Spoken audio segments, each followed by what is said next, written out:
అందరికీ నమస్తే. Welcome to Shri Arshanidhi. స్మితజ్యోత్స్నాజాలం తవ వదన చంద్రస్య పిబతాం చకోరాణామాసీదతి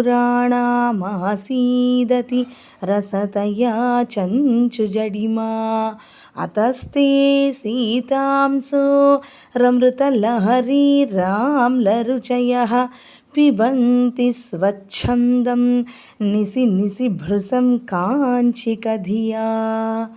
అంటే అమ్మవారి యొక్క నవ్వుతోటి ఉన్నటువంటి ముఖంలో ఉన్నటువంటి సౌందర్యాన్ని ఆ చకోర పక్షులు త్రాగి, మనం ఏదైనా ఒక తీయటి పదార్థాన్ని తింటే ఎలా అయితే మన నోరంతా తీయగా అయిపోయి మళ్ళీ ఏదైనా పుల్లటి వస్తువు కోసం వెతుక్కుంటామో, అలాగా ఆ చకోర పక్షులు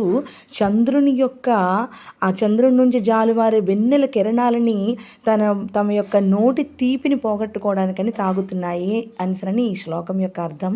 కానీ ఇక్కడ అమ్మవారిని చూడండి, అమ్మవారు ఎంత చక్కగా నవ్వుతూ చల్లని చూపులతో మనల్ని చూస్తున్నారు. అసలు ఎంత అద్భుతంగా ఉందో కదా. ఇటువంటి అమ్మవారు మనకి భీమిలి దగ్గర కీటిన్ రోడ్లోని ఉన్నారు, శ్రీ విద్యా శక్తిపీఠంలోని. అక్కడ వారాహి నవరాత్రులు జూలై 6 నుంచి ప్రారంభమవుతున్నాయి. వీలైన వాళ్ళందరూ కూడా వెళ్ళి అక్కడ పూజలు చేసుకోండి, లేకపోతే ఒక్కసారి వెళ్ళి ఆ అమ్మవారి దర్శనం చేసుకోండి. అందరికీ శుభం జరుగుతుంది. శ్రీమాత్రే నమః.